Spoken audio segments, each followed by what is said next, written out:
ስለተሳካልን እግዚአብሔር ወዶናል፣ ስላልተሳካልን እግዚአብሔር ጥሎናል ማለት ኦርቶዶክሳዊነት አይደለም። አንዳንድ ሰው አለ እግዚአብሔር ባርኮኝ ቀድሶኝ ይሄው 3 ልጆች አሉ፣ 3ቱም አግብተዋል፣ ይሄው 3 ቤት አለኝ፣ እግዚአብሔር ባርኮኝ ቀድሶኝ ይሄው 2 መኪና ገዝቻለሁ፣ እግዚአብሔር ባርኮኝ ቀድሶኝ አንዷ ልጅ አሜሪካ ሄዳለች፣ እግዚአብሔር ባርኮኝ ቀድሶኝ፣ እግዚአብሔር ባርኮኝ ቀድሶኝ ይሄው ጨጓራዬን ያመኛል የሚል ሰው ሰምታችሁ ታውቃላችሁ? የለም። እግዚአብሔር ባረከን የምንለው ምን ሲሆን ነው? አንድ ጅል ይመጣና ደግሞ ዘመኑ የመቃረቡ ምልክት ለንደን ውስጥ እንደዚህ እየተደረገ ነው፣ አሜሪካ ውስጥ እንደዚህ እየተደረገ ነው፣ ብራዚል እንደዚህ እየተደረገ ነው ይለናል። ደግሞ ይድረስ። ይሄ ጅልነት ድሮ አልነበረም? አወት ድሮ አልነበረም? ጭካኔ ድሮ አልነበረም? እነ ቅዱስ ጊዮርጊስ በመንኮራኩር አልተፈጩም? እነ ቅዱስ መርቆሬዎስ በብረት ምጣድ አልተጠበሱም? እነ ቅዱስ ፋሲለደስ በገመድ አልተጎተቱም? የሚሆነው የሆነው ነው፣ የሆነውም የሚሆን ነው። አዲስ ነገር አልመጣም። ምጽአት ነው የሚያስል ምንም የለም። ፍቅር ጠፋ። ድሮ ፍቅር አልጠፋም እንዴ? ሐዋርያትን የሚገድል ሁሉ መስዋዕት የሚያቀርብ የሚመስል አልነበረም? ነበር። ረሃብ ድሮ አልነበረም? ነበር። አለመደማመጥ ድሮ አልነበረም? ነበር። ቤተክርስቲያን ድሮ አልተሰደደችም? ትሰደድ ነበር። ሁሉም ነገር የነበረ ያለ ነው። የተለወጠ ነገር የለም። ፀሐይ አልተለወጠም፣ ጨረቃ አልተለወጠችም። ክፉ ሰው ድሮም ነበር፣ ዛሬም አለ። ጨካኝ ድሮም ነበር፣ ዛሬም አለ። ፍርደ ገምድል ቀድሞም ነበር፣ ዛሬም አለ። ስግብግብ ድሮም ነበር፣ ዛሬም አለ። ዘረኛ ቀድሞም ነበር፣ ዛሬም አለ። አይሁድ ፍጹም ዘረኞች ናቸው። እንዲያውም ልንገራችሁ ምን ብለው እንደሚያስቡ እግዚአብሔር የአብርሃምን ዘር ብቻ ለወገንነት ፈጥሮ ሌላውን ለአይሁድ አገልጋይነት ፈጥሮታል ብለው እኮ ነው የሚያስቡት። እንደዚህ ያለ ዘረኝነት አይታችሁ ታውቃላችሁ? የተሰሎንቄ ሰዎች የገጠማቸው ነገርና አሁን እኛ የገጠመን ነገር አንድ ነው። በእምነታቸው ብቻ ግፍ ሲደርስባቸው፣ ሲያጡ፣ ሲቸገሩ፣ ሲያንሱ አይ እንግዲህ ምን ማለት ጀመሩ ማለት ነው። የእግዚአብሔርን ረዳትነት በምድር መሳካት የሚለካ ሰው ብዙ አለ። እግዚአብሔር ሕፃናት ሲታረዱ እሺኛ በኃጢአታችን ነው አልን። ሕፃናት ሲታረዱ ለምን ይላል? ለዚህ መልሱ ምንድን ነው? ነፍሰ ጡሮች ሲገደሉ እግዚአብሔር የት አለ የሚል ሰው አለ። እኛ ምን እናውቃለን? በእግዚአብሔር ፍትህ ገብታችሁ መከራችሁን አትዩ። አባ እንጦንስ አንድ ጊዜ እግዚአብሔር ሆይ ክፉውን ሰው ሀብታም ታደርጋለህ፣ ድሃውን ደጉን ሰው ድሃ ታደርጋለህ፣ በጎውን ሰው ቶሎት እድሜውን ታሳጥራለህ፣ ጨካኝ ሰዎችን ደግሞ እድሜ ትጨምራለህ፣ ፍርድህ ምንድን ነው ብሎ ጠይቀው። እንጦንስ ዝም ብለህ የራስክን ኑሮ ኑር አለው። የራስክን ኑሮ ኑር። ካልሰራን ቤተክርስቲያን አትቀጥልም። በታሪክ እየኮራን እየተመጻደቅን ግሸን ግማ መስቀሉ አለ፣ አክሱም ታቦተ ጽዮን አለች፣ እንደዚህ ምን እንደዚህ እያል ላሊበላ ወደዚህ እያል የሚመጣ ነገር የለም። ታሪክ ተርከን እነዚያ ሰሩበት፣ ጸደቁበት። የምንጸድቀው ስንሰራ ነው። ተስፋው አልደረሰም። የአመፅ ልጅ ሳይገለጥ ክርስቶስ አይመጣም። የዓለም መጥፊያ ገና ነው ላይ ነገራችሁ። ሐሳዊ መሲህ ራሱ ሳይመጣ ክርስቶስ አይገለጥም። ይሄን ማወቅ አለባችሁ። ምጽአት አይሆንም። ሐሳዊ መሲህ ደግሞ አሁን በኮሮና ጊዜ ማይክሮቺፕስ ነው እንደዚህ የክትባቱን ማይክሮቺፕስ ሊቀብሩብን ነው አለና ሰው ምን ማለት ጀመረ? 666 ሰይጣን ሊመጣ ነው ተባለ። ሐሳዊ መሲህ መጥቷል። አልመጣም። ለምን? ሐሳዊ መሲህ ሲመጣ አጭበርብሮ በስውር እንደ ፖለቲካ አይደለም የሚሰራው። እኔ ክርስቶስ ነኝ ብሎ ነው የሚመጣው። ታምናለህ አታምንም ነው እንጂ እንደዚህ አጭበርብሮ በውስጥ አስቀብሮ ሌላ ቀለም ቀብቶ አይደለም። ራሱ ተናግሮ በቃ ስምህን ጻፍ እዚህ በእኔ ስም እመን ብሎ ተገልጦ ነው። አንደኛ ሐሰተኛ ነቢያትን ለማረም፣ ሁለተኛ በመከራ ምክንያት እጃቸውን አጣጥፈው የተቀመጡትን ክርስቲያኖች አንቅቶ ስራ ለማሰራት የተላከ መልእክት ነው። ሰው አይምሮው እግዚአብሔርን እየመሰለ ሲሄድ ለእንስሳ እንኳን ማሰብ ይጀምራል፣ እንኳን ለወንድሙ ለእህቱ።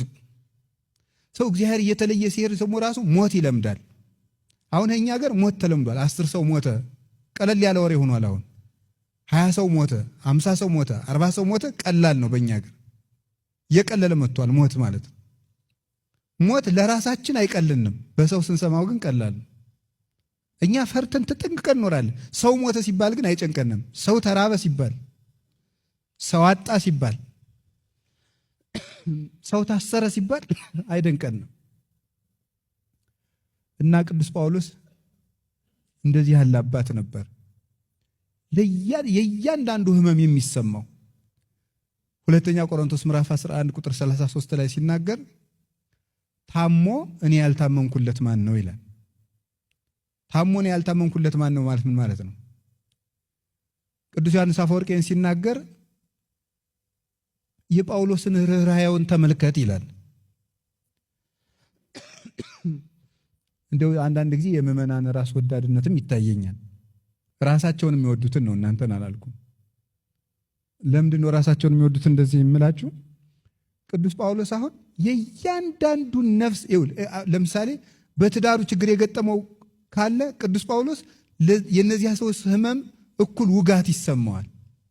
የታመመ ካለ እሱ ይሰማዋል። የታሰረ ካለ እሱ ይሰማዋል። እንደዚህ ያለ ልክ በሰዎች ወንበር ተቀምጦ በእያንዳንዱ ህማም የሚታመም ሰው ነበር ቅዱስ ጳውሎስ። ለታመሙት እንደታመመ ሆንኩላቸው ያለው ለዚህ ነበረ። እና የምእመናን ራስ ወዳድነት ያልኩት ለምንድን ነው? አንድ ንስሐ አባት 40-50 ንስሐ ልጅ ይይዛል እና 40 ሁሉ የሚያኮርፉት ነገር ነው የሚገርመኝ። ለእኔ እኮ ደውለውልኝ አያውቅም። እሱ አንድ ሚስት ነው መያዝ ያቃተው። ይህ ሰውዬ 40 ሰው ነው የሚያስተዳድረው። እናንተ አንድ ባል መያዝ አቅቷችሁ ነው 40 ሆናችሁ እኛ ላይ የምታኮርፉት ማለት ነው። እንዲሁ ግርም ነው እኮ የሚያደርግ። መልሶ ማሰብ ሁሉ አይፈልግም። ለእኔ አይደውሉም፣ ለሀብታሞች ነው ለእንትኖች ነው የሚል ሰው በጣም ብዙ ያለ።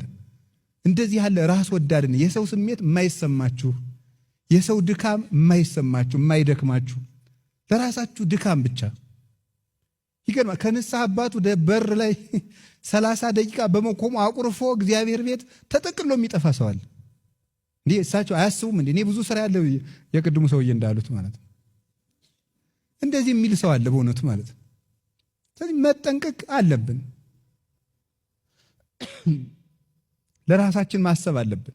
ሰው ለኛ እየኖረ ባይሆን ለራሳችን ማሰብ አለብን። ለራሳችን መሆን አለብን። አንዳንዱ ሰው ስለ ራሱ ጽድቅ እንኳን እንድናባብለው ይፈልጋል። እንድናቀብጣችሁ፣ አይዟችሁ እንድንላችሁ፣ እንድናባብላችሁ፣ እሰይ የኔ ልጅ እንድንላችሁ፣ እሰይ የኔ ጌታ፣ እሰይ የኔ እመቤት መባል ነው እኮ የሚቀራችሁ እናንተ ማለት ነው።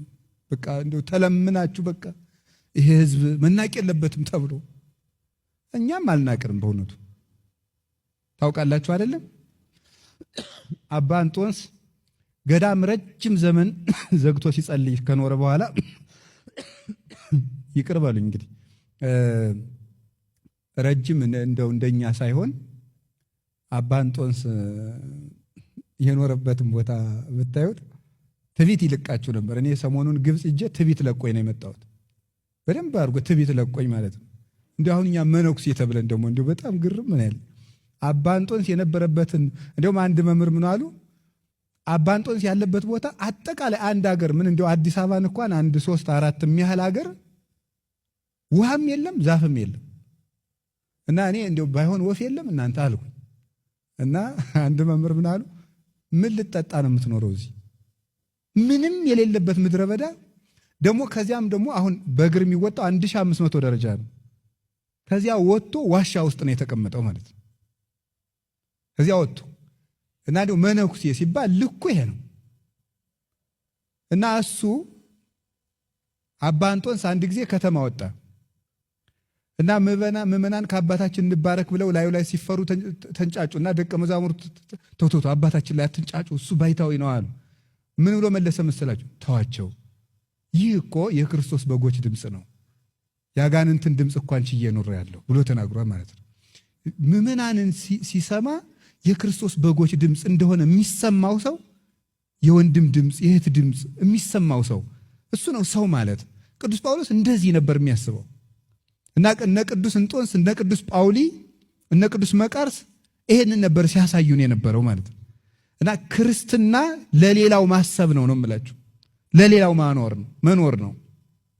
አሁን እዚህ ለደቡብ ኦሞ ለእንደዚህ እየተባለ ስትጠሩ እንደው የክብር እንዳይሰማችሁ ብዬ ነው። አሁን አንዳንዱ ሰው መጨቅጨቅ፣ የገቢ ማሰባሰቢያ በዛ፣ ባለፈው ለጅማ፣ አሁን ደግሞ ለእንትን፣ አሁን ደግሞ ለዚያ ገዳም፣ አሁን ለምን እንትን የሚል ሰው አለ። እንደዚህ አይሰማችሁ።